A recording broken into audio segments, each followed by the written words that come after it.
The bat signal showed, and 15 questions answered the call. Thank you.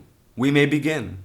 Who do you think will be the next Batman? My. This one required very considerable soul-searching. I can picture any of these three doing the role justice. My personal choice would be Viggo Mortensen, but Jake Gyllenhaal will be next. He has done some very, very impressive work over the years. What R-rated movie did you and your friends sneak into when you were teenagers? Well, as disappointing as this might be to learn, I actually really do not believe in sneaking into movies. However, when Crank 2 came out, I really wanted to go.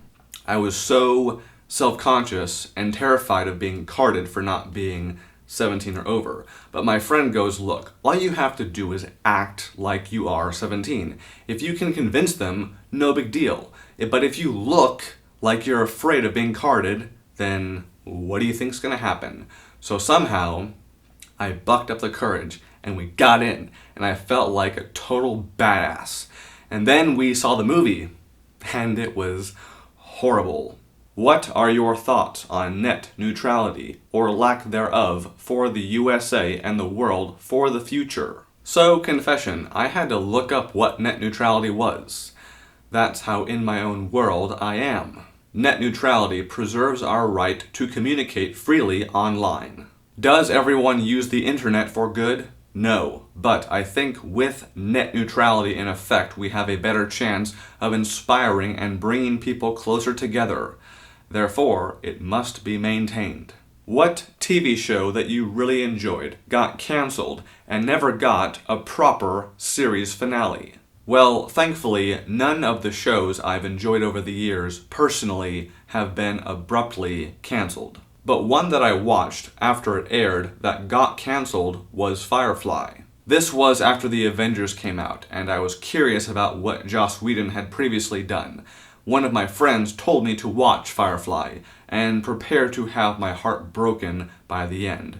I watched one episode, fell in love, and watched it all the way to the end. And I was very upset. There were tears and swearing. What are 3 things that you did not like about Star Wars: The Last Jedi? Well, there's more than 3 for me, but I'll keep it to 3.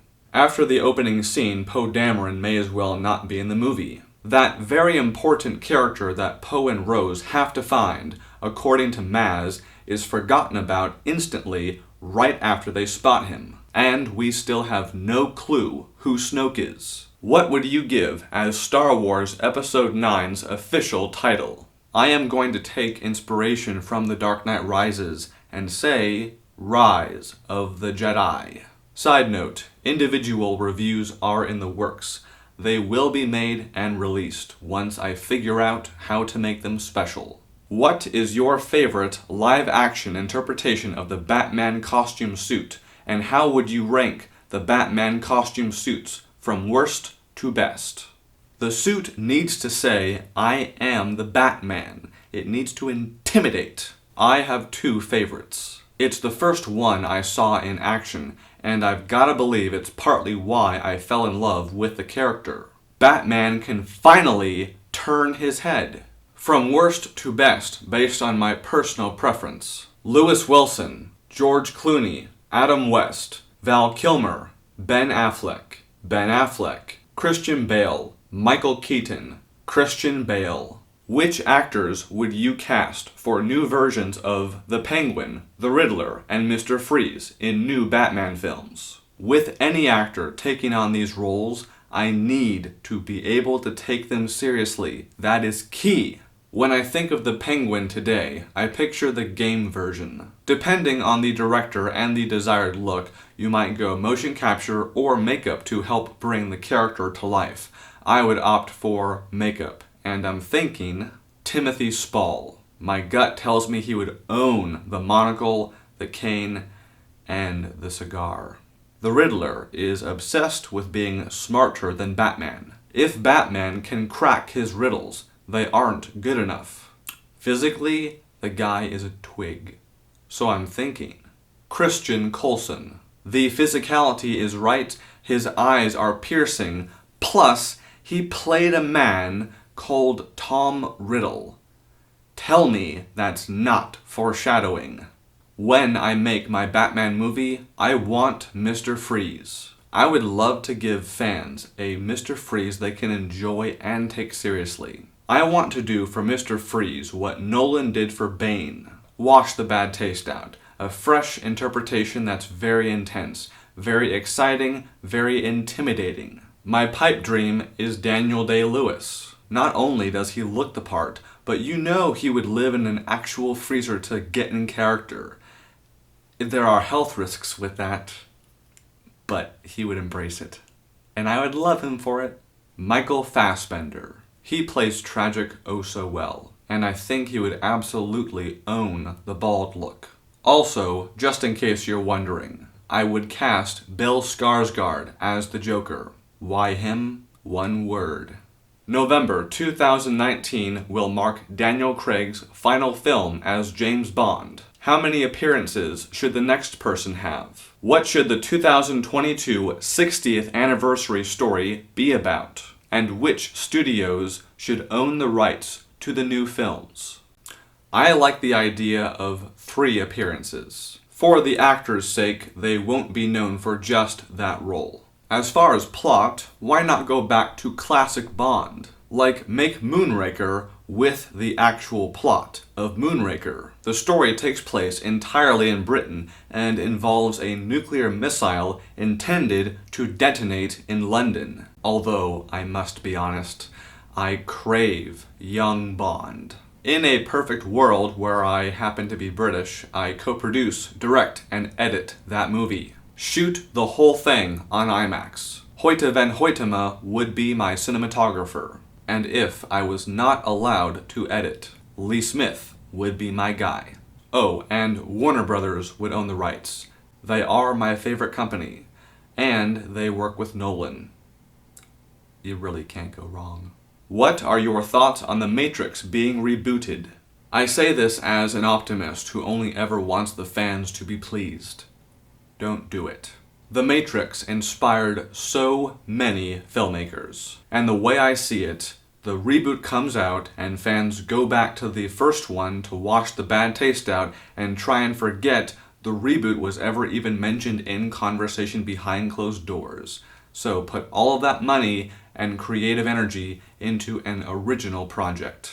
Outside of the classic original Die Hard, which of the sequels is your favorite? That would be number 3. Samuel L. Jackson and Bruce Willis play Simon Says with Jeremy Irons in New York City. That, my friend, is a series just waiting for Netflix. And it would be so good, it would be labeled binge-worthy. What original movie, which currently does not have any sequels, is most deserving of having one made? Okay, not gonna lie, this one might freak you out, but I stand by it. Inception.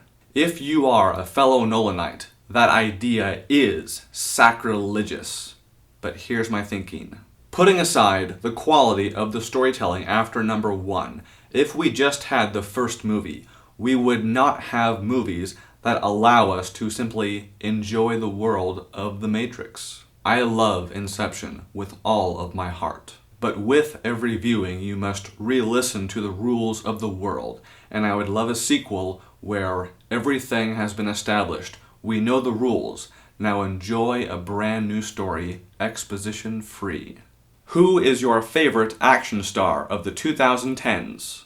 That would be this man, born to be a legend. Dude, he could play one of Batman's sidekicks, like Nightwing.